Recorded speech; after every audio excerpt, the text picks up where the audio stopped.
Hello student, good morning. आज हम लोग बोर्ड लेवल का इलेक्ट्रिक पोटेंशियल एनर्जी से रिलेटेड यानी विद्युत स्थितिज ऊर्जा से संबंधित कुछ न्यूमेरिकल्स करेंगे। तो आज हम लोग क्या देखेंगे? न्यूमेरिकल्स देखेंगे, वो भी किस लायक? तो बोर्ड एग्जाम में आने लायक। यानी आज स्पेशली न्यूमेरिकल जो होगा वो बोर्ड लेवल का होगा, यानी आपके बोर्ड एग्जाम को ध्यान में रख के बताएंगे। तो आज एक चीज है कि आज दोनों मीडियम को, जो इंग्लिश मीडियम और हिंदी मीडियम है, दोनों को एक साथ लेकर चलने वाले हैं।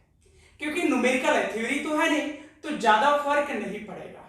ठीक है, क्योंकि न्यूमेरिकल में हम मेनली क्या यूज करेंगे? कॉन्सेप्ट और फॉर्मूला, और ये दोनों मीडियम के लिए सेम होता है। तो चलिए देखते हैं। लैंग्वेज की तो आज बात होगी ही नहीं। तो आइए, आज का पहला क्वेश्चन है, यूरेनियम 238 नाभिक में दो प्रोटॉन 6 × 10⁻⁻15 मीटर की दूरी पर है, उनकी पारस्परिक विद्युत स्थितिज ऊर्जा आपको बतानी है। यानी क्या बताना है? तो two protons are at distance 6 × 10⁻⁻15 metre in nucleus of uranium 238, then calculate electric potential energy between them। तो दोनों प्रोटॉन के बीच की क्या बतानी है? Electric potential energy. तो यहां पे कह रहा है कि यूरेनियम 238 न्यूक्लियस का दो क्या है? प्रोटॉन है, दो प्रोटॉन। तो यहाँ चार्ज पार्टिकल दो है और दोनों क्या है? प्रोटॉन है। तो सबसे पहले हम लिख सकते हैं गिवन दैट। तो कुछ दिया गया है क्वेश्चन में, क्या दिया गया है भाई? तो Q1 और इजिकल टू Q2 दोनों बराबर है, और चूंकि दोनों प्रोटॉन है इसलिए जगह 1.6 × 10⁻⁻19 कूलम। ठीक है, दोनों के बीच की जो दूरी है उसको तो हम लोग R लिखेंगे, और R कितना है? तो दोनों के बीच की दूरी 6 × 10⁻⁻15 मीटर है। ये पॉइंट आप चाहो पॉइंट के बाद जो जीरो है आप नहीं भी लिख सकते, यानी सिंपल लिख सकते थे 6 × 10⁻⁻15 मीटर। ये हो गया। अब कह रहा है कि उनकी पोटेंशियल एनर्जी बतानी है आपको, और ये नहीं बोला गया कि मीडियम कौन सा है। तो जब कुछ नहीं बोले, मीडियम की चर्चा ना हो, तो हम लोग वैक्यूम या फ्री स्पेस यानी निर्वात या हवा लेते हैं। तो उस स्थिति में एप्सिलॉन नॉट तो 1 हो जाएगा, क्योंकि कुछ नहीं बोले तो हवा के लिए। ठीक है, और आपसे पूछा गया है कि इलेक्ट्रिक पोटेंशियल एनर्जी यानी स्थित विद्युत स्थितिज ऊर्जा क्या होगा, इसी को पूछा गया। तो चूंकि आप फॉर्मूला पढ़े हैं, कल इसको हम लोग डिराइव किए थे पिछले वीडियो में। U इक्वल टू क्या होता है? तो U इक्वल टू होता है 1/4πε0। अगर यहाँ पे किसी मीडियम की बात होती, दोनों चार्ज किसी मीडियम में होते, तो यहाँ एप्सिलॉन R में लिखते, बट कुछ नहीं दिया रहा है तो एयर मानते हैं, और एयर के लिए एप्सिलॉन R कितना हो जाता है? 1। तो उस स्थिति में ये फॉर्मूला हो जाएगा, और फिर हो जाएगा 1/4πε0 Q1 × Q2 और अपॉन R। ठीक है, तो U इक्वल टू क्या हो गया? U इक्वल टू हो गया 1/4πε0 का वैल्यू, चलो यहां नहीं दिखेगा, इधर लिखते हैं। तो U इक्वल टू क्या हो गया? 1/4πε0 का वैल्यू होता है, आप लोगों को तो ये याद हो गया होगा, 9 × 10⁹। ठीक है, SI में। और Q1 Q2 तो ये दोनों सेम है, हम लिख सकते हो 1.6 × 10⁻⁻19 into 1.6 × 10⁻⁻19। हमने दो बार कर दिया क्योंकि Q1 Q2 है, और अपॉन क्या हम ले लेंगे यहाँ पे? तो अपॉन हो जाएगा 6 का स्क्वायर कितना हो जाएगा? 36 × 10⁻⁻ हो जाएगा -30। ठीक है, इसका स्क्वायर नहीं ना है जी, स्क्वायर नहीं करना है, स्क्वायर नहीं करना, यहाँ पे R है तो कितना हो जाएगा? 6 × 10⁻⁻15। ठीक है, तो ये कैंसिल भी होगा। देखो ये 1.5 यहां हो जाएगा, और ये हो जाएगा आपका कैंसिल। ठीक है, ये 6 इंटू 1.5 करोगे तो 9 हो जाएगा।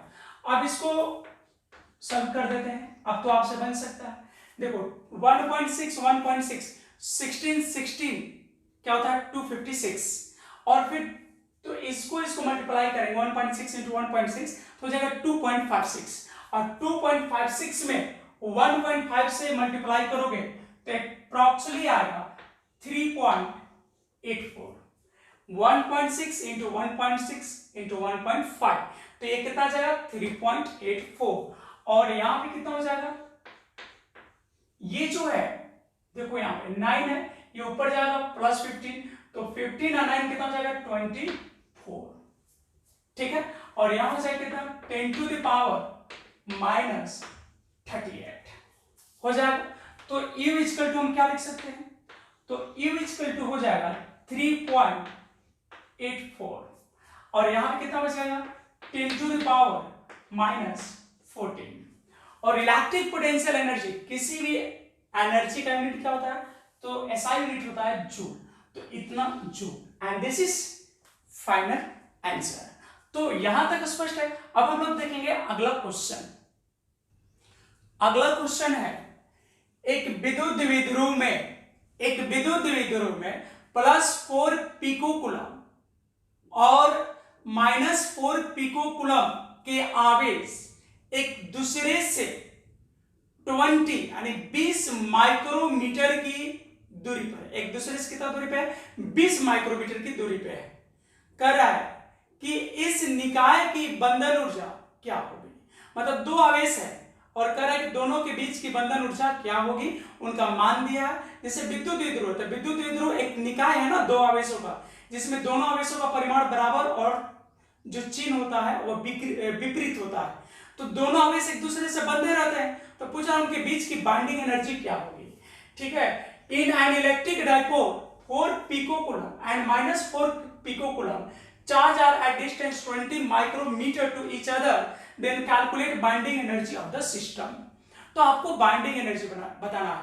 तो ये क्या है इलेक्ट्रिक डाइपोल, तो इलेक्ट्रिक डाइपोल एक सिस्टम है दो इक्वल और अपोजिट चार्ज का,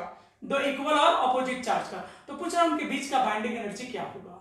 तो यहां दो चार्ज के बीच का बाइंडिंग एनर्जी पूछ रहा है, तो यहाँ पे बाइंडिंग एनर्जी का काम कौन करेगा, उनके बीच का इलेक्ट्रिक पोटेंशियल एनर्जी। तो यहाँ बाइंडिंग एनर्जी निकालना तो हम क्या निकालेंगे, इलेक्ट्रिक पोटेंशियल एनर्जी। कुछ दिया है आंसर गिवन दैट, क्या दिया है भाई, तो दो चार्ज पार्टिकल है और Q1 इक्वल टू मान लेते हैं 4 पिकोकूलम, यानी ये हो जाएगा 4 into 10 to the power -12 coulomb, ठीक है। अब Q2 जो है वो हो जाएगा -4 पिकोकूलम, पिको का समझ है ना 10 टू द पावर -12 होता है, अगर नैनो होता है यहाँ पे तो -9 होता है, अगर माइक्रो होता तो -6 होता। तो ये सब समझ में आनी चाहिए। -4 into 10 to the power -12 coulomb, और दोनों चार्ज के बीच का डिस्टेंस कितना है, तो दोनों चार्ज के बीच का डिस्टेंस है 20 माइक्रोमीटर, यानी ये हो जाएगा 20 into 10 to the power -6 metre, ठीक है। और हम सभी को निकालना है इलेक्ट्रिक पोटेंशियल एनर्जी। तो दो पॉइंट चार्ज के लिए इलेक्ट्रिक पोटेंशियल एनर्जी होता है 1/4 पाई एप्सिलॉन नॉट। जब कुछ नहीं दिया है मीडियम के बारे में तो एयर मानते हैं, और फिर यहां हो जाएगा Q1 into Q2 upon R। तो इलेक्ट्रिक पोटेंशियल एनर्जी एक स्केलर क्वांटिटी है, इसलिए इसका जो साइन होगा चार्ज का साइन के साथ लिखेंगे। तो U इक्वल टू कितना हो जाएगा, तो यहां पे हो जाएगा 1/4 पाई एप्सिलॉन नॉट का वैल्यू होता है 9 इंटू 10 टू द पावर 9। अब Q1 Q2 मल्टीप्लाई कर लो तो हो जाएगा 60, और 10 टू द पावर हो जाएगा -24। तो जब यहाँ पे Q1 Q2 करेंगे तो ये +4 है ये -4 है, तो यहाँ -16 होगा, तो माइनस को हम पहले लिख लेते हैं। तो U इक्वल टू हो जाएगा कितना -9 into 10 to the power 9 16 into 10 to the power -24। तो ये तो माइनस ले लिया। अब अपॉन R, तो R का वैल्यू कितना हो जाएगा, R हो जाएगा 20 इंटू 10 टू द पावर -6, ठीक है। अब यहां पे देखो ये कितना हो जाएगा 4 और ये कितना हो जाएगा 5, ठीक है। 4 4 जा होता है 16, 4 5 जा होता है 20, तो ये कितना हो गया u इक्वल टू क्या है तो -36 अपॉन हो गया 5 इंटू, अब देखो ये ऊपर जाएगा तो प्लस हो जाएगा, तो कितना हो जाएगा 10 टू द पावर 59, ये ऊपर जाएगा प्लस हो जाएगा अब -24। अब इसमें आप डिवाइड कर लो, तो इसमें डिवाइड करेंगे तो कितना हो जाएगा 7.2 इंटू 10 टू द पावर -9 और यूनिट हो जाएगा जो। तो हमको निकालना था बाइंडिंग एनर्जी, हम लोग क्या निकालते हैं इलेक्ट्रिक पोटेंशियल एनर्जी। तो उम्मीद कर रहे हैं आपको कोई प्रॉब्लम नहीं होगा। अब देखते हैं अगला क्वेश्चन, और अब अगला क्वेश्चन देखते हैं। अगला क्वेश्चन क्या है, तो अगला क्वेश्चन है 5 into 10 to the power -5 kg द्रव्यमान वाले एक पिंड पर 5 into 10 to the power -9 coulomb का आवेश है। मतलब 5 × 10 के पावर -5 kg द्रव्यमान का एक वस्तु है और उस पर कितना चार्ज है, तो 5 × 10 के पावर -9 कूलम। और ये जो पिंड है 5 × 10 के पावर -5 kg का एक अन्य स्थिर पिंड जिस पर 10 × 10 के पावर -9 कूलम का आवेश है, उसकी ओर 0.5 मीटर पर सेकंड के वेग से पहुंच रहा है। यानी कहने का मतलब कितने पिंड है 2। जैसे मान लो एक पिंड यहां पे है, एक पिंड ये हो गया भाई, और एक पिंड ये है।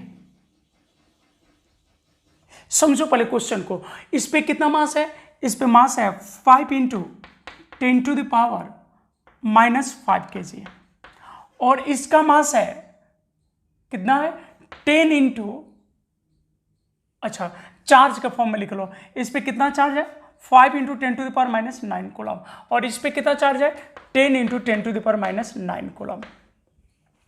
और कह रहा है कि ये जो बॉडी है इधर मूव कर रहा है कितना स्पीड से, तो इसका स्पीड है 0.5 मीटर पर सेकेंड, ठीक है। तो कह रहा है 5 into 10 to the power -5 kg द्रव्यमान वाले एक पिंड पर 5 into 10 to the power -9 coulomb का आवेश है। यह पिंड एक अन्य स्थिर पिंड जिस पर 10 into 10 to the power -9 coulomb का आवेश है की ओर 0.5 मीटर पर सेकंड के वेग से पहुंच रहा है। यानी इस पिंड पे कितना है 5 into 10 to the power -9 coulomb, इसको हमने पहला बॉडी मान लिया, और दूसरे बॉडी पे इतना है और ये रेस्ट में है, इसकी ओर ये जा रहा है। तो कह रहा है कि ये जो पहला पिंड है ये दूसरे पिंड, पहला पिंड दूसरा पिंड से कितना अधिकतम समय तक पहुंच सकेगा, मतलब कितना दूरी जाके रुक जाएगा। यानी ये कभी ना कभी रुकेगा। अब आप कहोगे क्यों रुकेगा, तो देखो ये गति में है, तो गति में है तो इसके पास गतिज ऊर्जा है, ये रुका हुआ है, लेकिन दोनों पे क्या है चार्ज, नेचर क्या है प्लस प्लस, तो दोनों के बीच क्या लगेगा रिपल्सिव यानी प्रतिकर्षण विद्युत बल। तो जब प्रतिकर्षण विद्युत बल यानी इधर ये जाएगा तो इस पे प्रतिकर्षण विद्युत बल लगेगा, तो जा रहा आगे की ओर, अब बल लग रहा पीछे की ओर, तो उस प्रतिकर्षण विद्युत बल के विरुद्ध में इसको कार्य करना होगा। तो जब ये 5 into 10 to the power -9 coulomb charge वाला बॉडी इस 2 की तरफ जाएगा तो इसको इलेक्ट्रिकल फोर्स के अगेंस्ट में वर्क करना होगा। इसको 1 को इलेक्ट्रिकल फोर्स के अगेंस्ट में, मतलब इलेक्ट्रिकल फोर्स के विरुद्ध में वर्क करना होगा। तो जब किसी फोर्स के विरुद्ध में वर्क होगा तो वहां पे धीरे धीरे एनर्जी खर्च होगा, तो इसका कहीं ना कहीं काइनेटिक एनर्जी खर्च होते होते जीरो हो जाएगा, और जहां जीरो हो जाएगा उसके बाद ये रुक जाएगा, उधर जाएगा ही नहीं। तो कह रहा अधिकतम कितना समय पहुंच सकता है, मतलब अंतिम कितना दूरी तक पहुंच सकता है, यानी इसके कितने समय पहुंच सकता है। यही क्वेश्चन यहाँ पे, if 5 into 10 to the power -9 coulomb charge is present on a body of mass इतना kg and this body is going 0.5 metre per second towards a rest body, मतलब दूसरे बॉडी की ओर जा रहा है, रेस्ट में है, और उस पर चार्ज कितना है 10 into 10 to the power -9 coulomb. Then first body reached how to far from second body, तो पहला बॉडी सेकेंड बॉडी से कितना दूर तक पहुंचेगा। मस्त क्वेश्चन है, लेकिन क्या है कि क्वेश्चन बहुत ही लंबा है, तो दोनों में एक किसी हम लैंग्वेज को हटा दे रहे हैं। ऐसे नोट कर लेंगे आप, हिंदी वाले हिंदी लिख लेंगे, अंग्रेजी वाले अंग्रेजी लिख लेंगे, लेकिन अब क्या है कि एक लैंग्वेज को हटा रहे हैं, क्योंकि क्वेश्चन तो आप समझ गए, तो अब इसको इंग्लिश मीडियम का जो लैंग्वेज है, इंग्लिश वाले लैंग्वेज को हटा दे रहे हैं। अब क्वेश्चन को हम सॉल्व करते हैं। तो बोलो कुछ दिया गया है, चलो दिया गया है गिवन दैट कितने बॉडी है, 2 बॉडी है। फर्स्ट बॉडी का मास कितना है, ऐसा मास की जरूरत पड़ेगी नहीं इलेक्ट्रिक एनर्जी में, हाँ जरूर काइनेटिक एनर्जी में इसकी जरूरत पड़ सकती है। तो 5 × 10⁻⁵ kg, ये तो मास दिया हुआ है। और इसी बॉडी पे चार्ज कितना है, Q1 लिख देते हैं, 5 × 10⁻⁹ कूलम, ये चार्ज है। और जो दूसरा बॉडी है, ठीक है, उस बॉडी का जो चार्ज है वह है 10 × 10⁻⁹ कूलम, ठीक है। और चल कौन रहा है, तो यह पिंड यानी पहला वाला जा रहा है किधर, 0.5 मीटर पर सेकंड के वेग से दूसरे की ओर जा रहा है। तो यहां V1 लिख देंगे क्योंकि 2 तो दूसरा है, और कितना स्पीड से चल रहा है, 0.5 मीटर पर सेकंड, ठीक है। तो कह रहे दूसरा पिंड से कितना दूर पहुंच सकेगा, तो हम उस दूरी को मान लेते हैं R। जैसे ये वाला पिंड जो था, पहला जो था, दूसरे की ओर जा रहा है, तो इस पे प्रतिकर्षण विद्युत बल लगेगा। तो ये विद्युत बल के विरुद्ध जब जाएगा तो इसको कार्य करना पड़ेगा। तो वह कार्य जब करेगा तो उसकी ऊर्जा धीरे धीरे खर्च होगी। तो जब ऊर्जा खर्च होगी तो ये धीरे धीरे इसका चाल घटेगा और कहीं ना कहीं जाकर रुक जाएगा। तो बोल रहा है कि अधिकतम कितने दूर तक पहुंचेगा। तो जो कार्य करने में इसकी ऊर्जा खर्च होगी, इसकी गतिज ऊर्जा जो खर्च होगा वह किस में बदल जाएगा, स्थितिज ऊर्जा में। तो यानी जितना खर्च होगा गतिज ऊर्जा उतना ही उत्पन्न होगा स्थितिज ऊर्जा। तो मान लेते हैं कि जो 1 था, कौन, जो 1 था, ये 2 से कितना दूर गया, जब R दूरी पर गया तो रुक गया, R दूरी तक पहुंच सका। जैसे इसके ओर जा रहा है, ये जो पहला पिंड है दूसरे की तरफ जा रहा है, तो विद्युत बल के विरुद्ध कार्य करते धीरे धीरे कहीं जाकर रुकेगा। तो मान लेते जिस समय ये रुका उस समय दोनों के बीच की दूरी कितनी थी, R, कितना था, R। इसको हमने माना है Q1 और इसको माना है Q2, ठीक है। तो जिस समय रुका, ये जाते समय रुकेगा कहीं ना कहीं, तो जिस समय रुका उस समय दोनों के बीच की दूरी क्या थी, R। तो जिस समय रुक गया उस समय इसकी गतिज ऊर्जा 0 हो गई। तो हम पहले पता करेंगे कि शुरू में उसकी गतिज ऊर्जा कितनी थी, और जितना गतिज ऊर्जा था, जितना खर्च हुआ उतना ही स्थितिज ऊर्जा उत्पन्न होगा। क्योंकि गतिज ऊर्जा जैसे जैसे घटेगा वैसे वैसे उसकी स्थितिज ऊर्जा बढ़ेगी। ऊर्जा संरक्षण सिद्धांत पढ़े हैं ना हम लोग, गतिज ऊर्जा परिवर्तन बराबर स्थितिज ऊर्जा परिवर्तन। तो हम लिख देते हैं यहां पे, अब यांत्रिक ऊर्जा संरक्षण सिद्धांत से या ऊर्जा संरक्षण सिद्धांत से, अब ऊर्जा संरक्षण सिद्धांत से, कहां से, ऊर्जा संरक्षण सिद्धांत से। तो चेंज इन काइनेटिक एनर्जी, जितना गतिज ऊर्जा बदलेगा, जैसे मान लो गतिज ऊर्जा 10 था तो रुकते रुकते 0 हो गया होगा, तो स्थितिज ऊर्जा 10 हुआ होगा। तो गतिज ऊर्जा परिवर्तन बराबर स्थितिज ऊर्जा परिवर्तन। गतिज ऊर्जा हम लोग लिखेंगे किसका ऊर्जा खत्म हुआ है, तो 1 जा रहा था ना, पिंड 1 इसकी तरफ जा रहा था, कितना स्पीड से, V1 से। तो इसका हो जाएगा गतिज ऊर्जा का सूत्र होता है 1/2 m1 V1²। अब चाहिए स्थितिज ऊर्जा, जितना गतिज ऊर्जा घटा होगा उतने ना स्थितिज ऊर्जा बढ़ेगा, तो दोनों का परिवर्तन क्या होगा, बराबर। स्थितिज ऊर्जा हो जाएगा 1/4 पाई ε0 Q1 × Q2 अपॉन R। तो यही R निकालना है। तो अब क्या करेंगे, हम वैल्यू रख देते हैं, ठीक है। दिख रहा आपको 1/2, नहीं दिख रहा है, चलो इधर बनाते हैं। क्या हो जाएगा इधर, 1/2 m1 कितना हो जाएगा, 5 × 10⁻⁴ कितना हो जाएगा, -5। अब V² है, V हो जाएगा 0.5 का स्क्वायर यानी 0.25। समझ रही है, 0.25, घबराने की जरूरत नहीं। कैसे हो गया, 0.5 का स्क्वायर कर दे, V1² है ना, इक्वल टू ये हो जाएगा, इसका वैल्यू 9 × 10⁹ 9 × 10⁹। Q1 Q2 तो ये इंटू कर दो तो हो जाएगा 50। और 10 टू द पावर हो जाएगा -18 अपॉन हो जाएगा x माने है या r माने है, तो r हो गया। समझ रहे बात को? जैसे मान लो पहले कण के पास गतिज ऊर्जा था, तो जब ये विद्युत बल के विरुद्ध जाएगा तो ये कार्य करेगा, तो इसकी गतिज ऊर्जा धीरे धीरे खर्च होगी, और वो जो गतिज ऊर्जा खर्च होगी वो किस में बदलेगा? स्थितिज ऊर्जा में।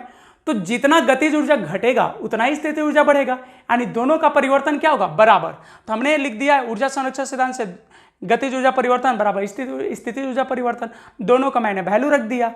अब इसको सॉल्व कर देते हैं। ये कितना हो जाएगा? ये हो जाएगा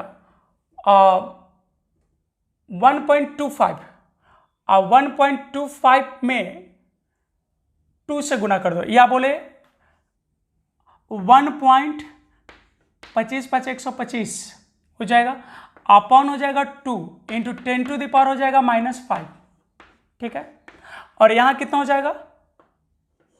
450 अगुने 10 टू द पावर -9 अपॉन कितना हो जाएगा? r हो जाएगा। अब हम क्या करेंगे कि r का वैल्यू निकालना है, तो r इक्वल टू हम लिख सकते हैं इतना, r इक्वल टू, इसको इधर ला दिया तो ये तो बटा में चल जाएगा, तो हो जाएगा 450 इंटू 10 टू द पावर -9, ये पूरा बटा में आ जाएगा, तो ये तो 2 हो जाएगा, ऊपर फिर चला जाएगा, और अपॉन हो जाएगा 1.25 दिख रहा है। चलो ठीक है, और 10 टू द पावर हो जाएगा -5। समझ रहे हैं आप? हमने क्या किया कि इस r को इधर ला दिया और इसको उधर ले गए, तो ये तो बटा में चला जाएगा, तो यहाँ पे एक्चुअली 2 यहाँ रहता था, मेन बटा का दूसरा टर्म कहाँ चला जाता? ऊपर, तो इसीलिए इस 2 को हमने यहाँ लिख दिया। तो कोई प्रॉब्लम है यहाँ तक देख लीजिए, ये थोड़ा अच्छा क्वेश्चन है। अब इसको सॉल्व करके देखते हैं। तो r इक्वल टू हो जाएगा, ये हो जाएगा 450 इंटू 2 कितना हो जाएगा? 900 यानी 900 into 10 to the power -9 into 10 to the power +5। इसको हमने ऊपर लेके चला गया, तो जब नीचे माइनस है 10 टू द पावर -5 तो ऊपर हो जाएगा 10 टू द पावर 5, और अपॉन हो गया 1.25। तो 900 में अगर आप 1.25 से भाग दोगे तो देख लीजिएगा भाग, ये आएगा 720, और यहां हो जाएगा 10 टू द पावर -4 हो जाएगा। तो हम इसको लिख सकते हैं, कितना डिजिट है? 1 2 3, यानी हम कर सकते हैं 0.720, और यहां पे कितना डिजिट आ गया? 3, तो 3 इसमें से घटा देंगे, तो इसको लिख सकते हैं 10 टू द पावर -1 मीटर, इतना भी लिख सकते हैं। या आप इसको और है आगे बढ़ा लो, 0 पॉइंट, क्योंकि ये भागा 10 हो जाएगा, तो 0.072 मीटर। तो ये आपका हुआ फाइनल आंसर, यानी इतना दूरी पर आपका क्या होगा? रुक जाएगा। ये जो पहले वाला पिंड था इतना दूसरे से इतना दूरी पर जाके रुक जाएगा। तो ये समझ गए होंगे, अच्छा क्वेश्चन था।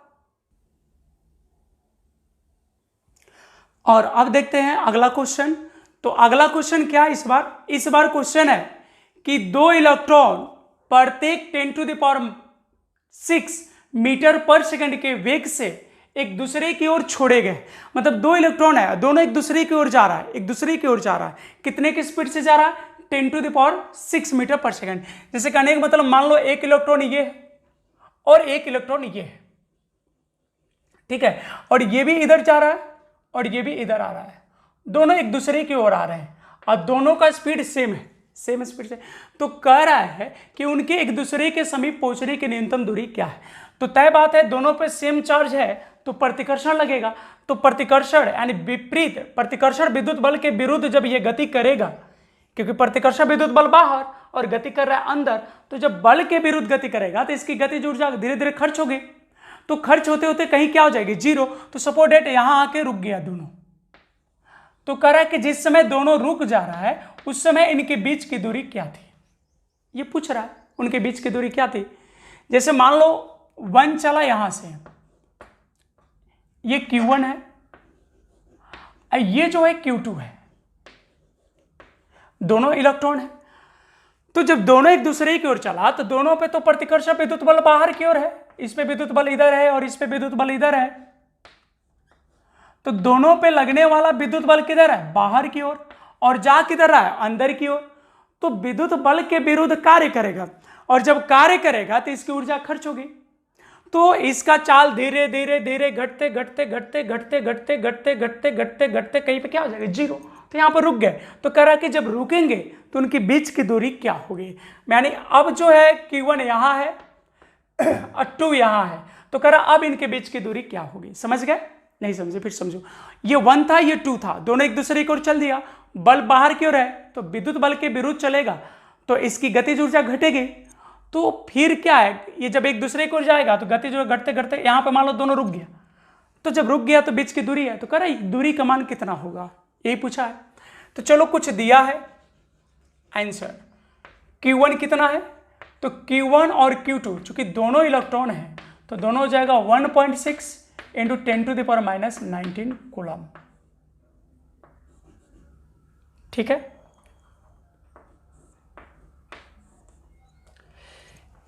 कितना चार्ज हो गया, 1.6 इंटू 10⁻⁻19 कूलम। अब चाहो तो माइनस भी लिखोगे, तो चूंकि दोनों Q1 Q2 करेंगे तो माइनस माइनस प्लस हो जाएगा। ठीक है, और दोनों का मास कितना हो जाएगा, तो M1 = M2, और इलेक्ट्रॉन का मास होता है 9.1 इंटू 10⁻⁻31 kg। ये इलेक्ट्रॉन का मास होता है। इलेक्ट्रॉन पे आवेश कितना होता है, 1.6 × 10⁻−19, और इलेक्ट्रॉन का द्रव्यमान कितना होता है 9.1 × 10⁻31 kg। और पूछा है कितनी दूरी पे, तो हमने माना है r, तो इसी r का वैल्यू आपसे पूछा है, हम सभी को r का वैल्यू बताना है। तो ऊर्जा संरक्षण सिद्धांत से हम लिख सकते हैं गतिज ऊर्जा परिवर्तन यानी चेंज ऑफ काइनेटिक एनर्जी, या लिख सकते हैं कुल गतिज ऊर्जा बराबर कुल स्थितिज ऊर्जा हो जाएगा। इसका सूत्र हो जाएगा, चूंकि दो कण है तो दोनों की स्थिति गतिज ऊर्जा होगी, इसका भी होगा और इसका भी होगा। अच्छा, वेग भी दिया था, वेग नहीं लिखे है। चलो v कितना था, v1 और v2 दोनों बराबर है, और ये दोनों है 10⁶ मीटर पर सेकेंड, दोनों का वेग बराबर है। तो यहाँ पे दो गतिज ऊर्जा होगी, एक Q1 के लिए और एक Q2 के लिए, तो दोनों को जोड़ देंगे तो कुल गतिज ऊर्जा हो जाएगा 1/2 m1 v1 square plus 1/2 m2 v2 square, दोनों को लिख दिए, = हो जाएगा 1/4 pi epsilon not Q1 into Q2 upon R। ठीक है, तो देखो तो जितना वैल्यू इसका होगा उतना ही वैल्यू इसका होगा, क्योंकि दोनों m1 m2 बराबर है और दोनों v1 v2 बराबर है, देख लो। ठीक है, तो दोनों का सेम होगा, तो x/2 x/2 x होता है, तो दोनों को हम जब जोड़ेंगे तो दोनों के बदला में एक हम लिख दे रहे हैं m1 v1 स्क्वायर, हमने दोनों को जोड़ दिया।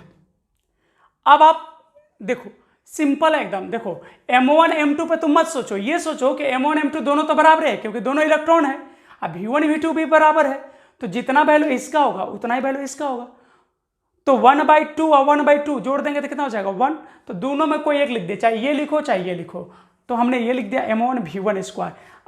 = कितना हो जाएगा, = हो जाएगा 1/4 पाई एप्सिलॉन नॉट, और फिर क्या हो जाएगा Q1 into Q2 upon R। तो हमको R का ही वैल्यू चाहिए ना, तो अब पहले सबका वैल्यू रख लो। m1 का वैल्यू तो 9.1 इंटू 10⁻31, अब v1 स्क्वायर हो जाएगा 10⁻12। देख लो स्क्वायर करेंगे तो हो जाएगा ना। अभी मत कहना कि सर 1/2 का हुआ, समझ रहे ना, 1/2 कहाँ गायब हो गया, तो देखो x/2 जोड़ेंगे तो x होगा ना, तो इसी तरह दोनों को जोड़ के ये लिख दिए, ये दोनों तो बराबर ही होगा, x/2 x होगा, तो उसी तरह हमने जोड़ दिया। 1/4 पाई एप्सिलॉन नॉट का वैल्यू होगा 9 इंटू 10⁻9। अब Q1 Q2 तो दोनों हो जाएगा 1.6 इंटू 1.6 हो जाएगा 2.56 इंटू 10⁻⁻8 -38 दिख रहा है, ये दिख रहा है। चलो ठीक है, अब दिख रहा है, अपॉन हो जाएगा आर, तो हमको तो मान चाहिए आर का, तो हम लिख सकते हैं ऐसे, आर बराबर, इसको गुना कर दीजिए तो हो जाएगा 9 छक 54, 9 पचे 45 और 5 50 और 9 दूनी 18 और 5 23, इतना हो गया। 9 में से 38 घट गया, कितना हो जाएगा 10 टू द पावर -29। ये तो इसको सॉल्व कर दिए, आप कैलकुलेशन करके देख लेना, हो सकता है मिस्टेक हो जाए कैलकुलेशन में, तो कैलकुलेशन आप अपने मन से करेंगे। तो ये कैलकुलेशन किए तो हम इतना आया, आर को इधर ला दिए, अब ये अपॉन बाटा में आ जाएगा, तो कितना हो गया बाटा में 9.1 और इंटू 10 टू द पावर, देखो यहाँ -31 है, यहाँ 12 है, तो हो जाएगा 10 टू द पावर -19 हो जाएगा इतना। अब इसको थोड़ा सा हम आगे बढ़ा लेते हैं कैलकुलेशंस को, ये क्लियर कर ले, एक बार घर पे जरूर बनाइएगा, मेरे बनाने के बाद आप उसको बना के देखिए, समझ में आ जाएगा, ठीक है। आज इतना ही क्वेश्चन करेंगे, अब इसके बाद अगले क्लास में देखेंगे क्वेश्चन। तो आर इक्वल टू कितना हो जाएगा, तो इसमें 9.1 से भाग दोगे, तो अगर ये 27 होता तो 3 बार में, 18 होता तो 2 बार में, ये लगभग 2.5 के बराबर है, तो इसको भाग दे के देख लेना तुम, और मेरे को पता है तुम लोग अपना देख लीजिएगा 2.53 आएगा, इंटू हो जाएगा 10 टू द पावर कितना हो जाएगा -29, और जब ये ऊपर जाएगा तो कितना हो जाएगा 10 टू द पावर 19। तो अब हो गया R equal to 2.53 into 10 to the power -10 metre, और उम्मीद कर रहे हैं कि आप इसको समझे होंगे, ठीक है। तो आज इतना ही रहने दीजिए, अब मिलते हैं आपसे नेक्स्ट क्लास में, नेक्स्ट वीडियो में, ठीक है। तो यहाँ तक स्पष्ट है, अब आगे क्वेश्चन और थ्योरी को अगले लेक्चर में आपको हम बताएंगे। आप सभी को धन्यवाद, आप सभी वीडियो को देखते रहिए, दोस्तों के साथ शेयर कीजिए, लाइक कीजिए, और अभी तक अगर सब्सक्राइब नहीं किए हैं तो प्लीज़ सब्सक्राइब भी कर लीजिएगा।